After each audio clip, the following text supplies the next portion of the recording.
Something in your bag right now may not make it through security. Not because you're doing anything intentionally wrong, but because TSA updated its enforcement rules for 2026, and most travelers have not heard about it. The passengers getting stopped at checkpoints this year are not first-time flyers.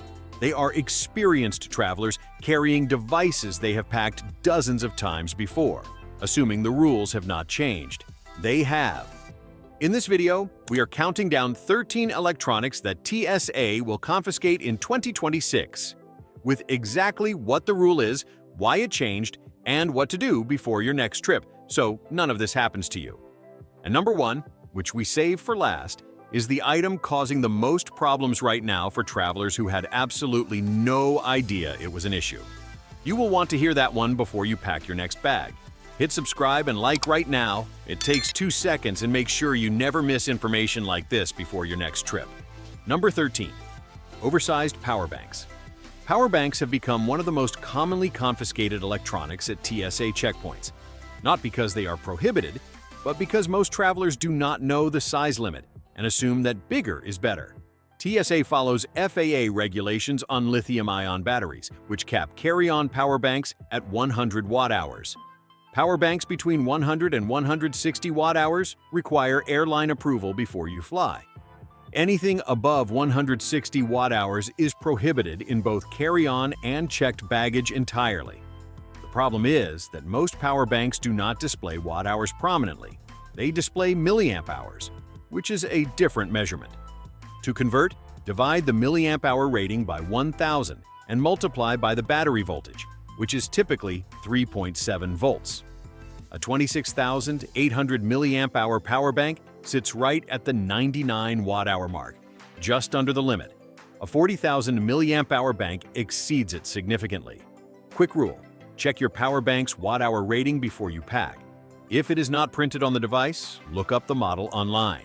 When in doubt, leave the oversized one at home and travel with a smaller unit that clearly falls within the limit. And speaking of lithium batteries, the next item on this list surprises almost everyone who hears it. Number 12. Spare lithium batteries, not in a device.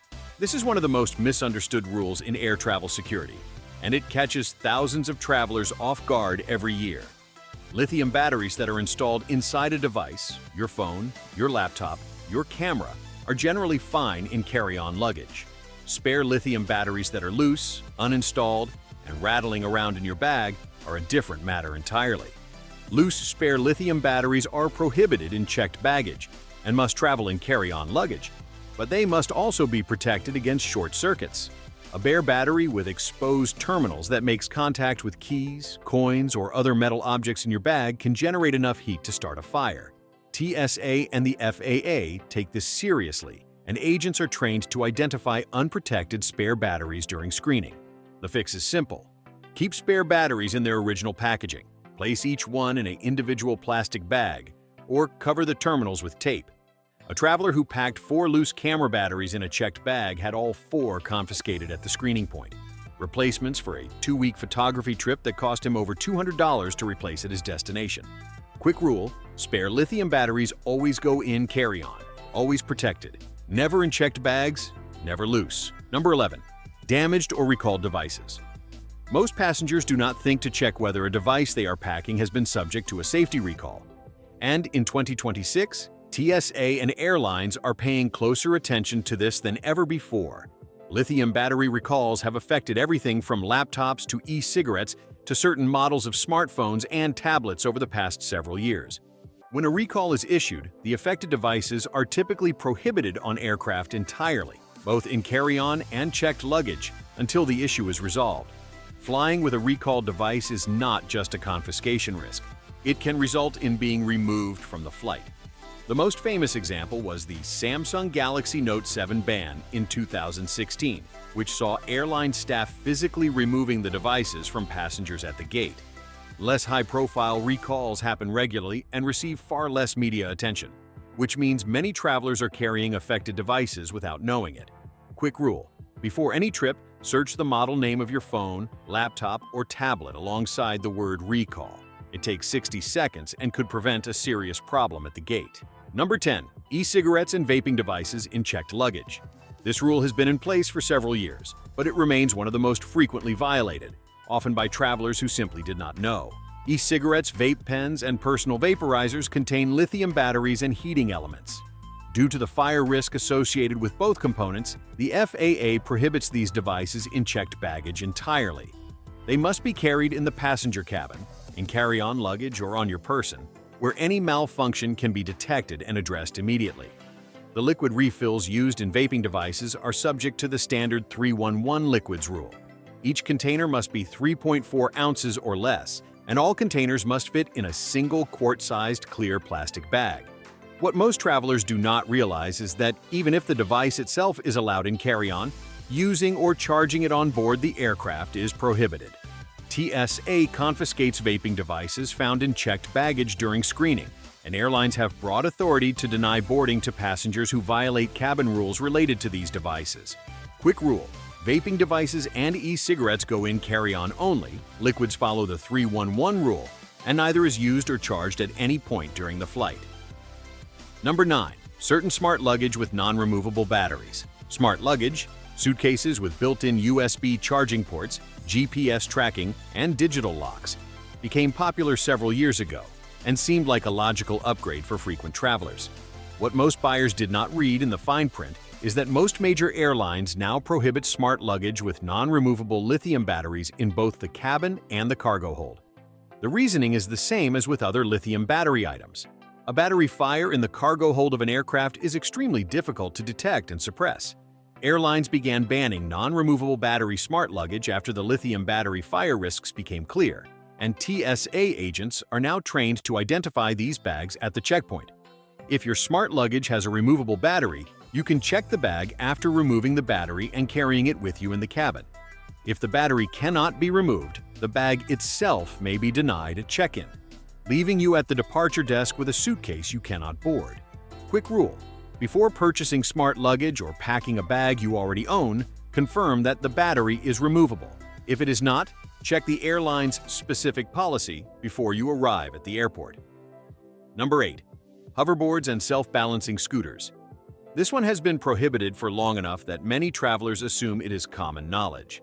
But confiscations still happen regularly, particularly among passengers who are packing these items as gifts or shipping them via carry-on for the first time. Hoverboards contain large lithium battery packs that significantly exceed the FAA's watt-hour limits for carry-on items. They are prohibited in both carry-on and checked baggage on virtually every major airline operating in the United States. This is not a TSA-specific rule. It is an FAA regulation, which means it applies regardless of which airline you fly or which airport you depart from. If you need to transport a hoverboard, ground shipping is the only practical option. Quick rule: hoverboards cannot fly. Ship them separately or arrange ground transport. There are no exceptions to this rule on commercial flights. The next item on this list is something far more common, and something many older travelers carry without realizing it falls under new restrictions in 2026. We are halfway through this list, and what comes next is more important than everything so far. The items ahead are less obvious, more commonly carried by everyday travelers, and more likely to cause a real problem at the checkpoint. If you have found value in the first half, stay with us. What follows is where most confiscations actually happen. Number 7. Medical devices with lithium batteries. This is where many travelers, particularly those over 55, get caught off guard. Medical devices are not automatically exempt from battery regulations simply because they are medically necessary. The rules apply to the battery, not the purpose of the device. CPAP machines, portable oxygen concentrators, nebulizers, and similar devices are generally permitted on aircraft, but must meet specific requirements. Batteries used to power medical devices during a flight must meet the same watt-hour limits as other lithium batteries. Extended capacity battery packs designed for overnight CPAP use, for example, often exceed the standard 100 watt-hour limit and require airline approval in advance. The important distinction is that TSA will not confiscate a medically necessary device simply because it has a large battery. But the airline may require documentation, prior notification, or approval before you board. Arriving at the gate without having arranged this in advance can result in the device being denied or the battery being removed. Quick rule: If you travel with any battery-powered medical device, call your airline at least 48 hours before your flight. Ask specifically about battery watt-hour limits for your device and what documentation they require. Get the answer confirmed in writing. Number 6. Drone batteries and drones. With non-removable batteries, drones have become popular travel companions for passengers who want to capture their destinations from above. But traveling with a drone requires more preparation than most owners realize, and the battery is where most problems occur. Drone batteries are high-capacity lithium polymer batteries that often exceed the standard 100 watt-hour carry-on limit. Many professional and prosumer drones use batteries in the 130 to 160 watt-hour range, which places them in the category requiring airline approval before the flight. Batteries above 160 watt-hours are banned entirely. Drones with batteries that cannot be removed present an additional problem. If the battery is non-removable and exceeds the limit, the entire drone may be prohibited. TSA agents have broad authority to pull any item they cannot verify from the security line, and a large drone with an oversized built-in battery is a straightforward confiscation. A photographer who packed 2 high-capacity drone batteries in his checked bag had both removed during screening and was told they needed to be in carry-on. But by that point, his bag was already checked, and he had no way to retrieve them before his flight departed. Quick rule: carry drone batteries in your carry-on in a lithium battery safe bag, confirm their watt-hour rating in advance, and get airline approval in writing if they exceed 100 watt-hours. Number 5. Portable jump starters with large lithium batteries. Portable car jump starters, compact devices that can start a vehicle without jumper cables, have become popular among travelers who road trip at either end of a flight. What most owners do not realize is that these devices contain very large lithium batteries that almost universally exceed TSA carry-on limits. Most portable jump starters fall in the range of 200 to 400 watt-hours, 2 to 4 times the standard carry-on limit, and well above the maximum threshold of 160 watt-hours. They are prohibited in both carry-on and checked baggage on commercial flights. This is an item most people have never thought to check, because it does not look like a battery. It looks like a small plastic box with cables. But inside that box is one of the largest lithium battery packs that a consumer is likely to own, and TSA agents are trained to identify them during X-ray screening. Quick rule: portable jump starters cannot travel by air. Leave them at home or ship them via ground freight if they are needed at your destination. We are in the final stretch, and these last 4 are the most critical of everything on this list.